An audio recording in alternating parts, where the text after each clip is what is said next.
Welcome back, ladies and gentlemen. Today we're going to be reviewing Winnie the Pooh Blood and Honey 2. Now, this movie, unlike the last one, I did enjoy quite a bit more than the original. I'd probably give it like a 4.5 out of 10, which honestly isn't a terrible review for what the movie is. It did bring in some good aspects to what they were missing in the first one, which is probably why I enjoyed it a little bit more. I tend to enjoy movies that maybe even be rated 4 out of 10 more times than not. So again, when I say good movie, it's not great, but it's a movie I'll watch, and I can watch it again. Maybe just not a lot, but I'll still watch it again. But this movie does a great job of showcasing all the characters. I had a lot of fun watching the likes of Tigger come alive in this movie with Winnie the Pooh and a few of the other characters. I'm trying to think of a few of their names because I'm not too familiar with all the names, but um, the owl.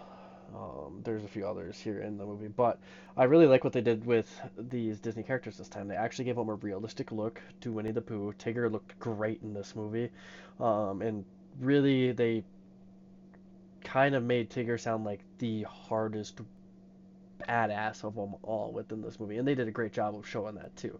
Um, this was a lot of fun for me.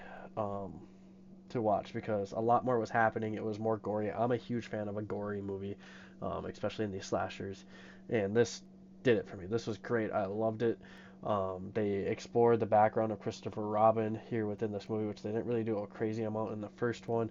They gave characters, something to thrive for here in this movie, and I really love that aspect of it.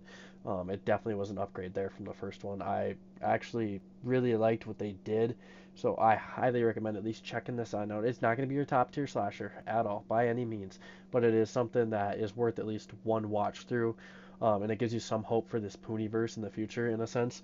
I still haven't seen a few of the movies to come, the Bambi, the Reckoning, and I think there's a Peter Pan one that I haven't looked at yet, but it gives me some hope for those two movies, and then the Pooniverse Monsters Assemble movie that they are coming out, I think, with in October, if I'm not mistaken, but um, this was definitely an upgrade from the first one. It fit a lot better. It's still not like the greatest of movies. Even the background explaining side of things was a little mid, but it was more than the first one, which I really liked. So I definitely recommend at least giving it one watch through, guys, if not a second one.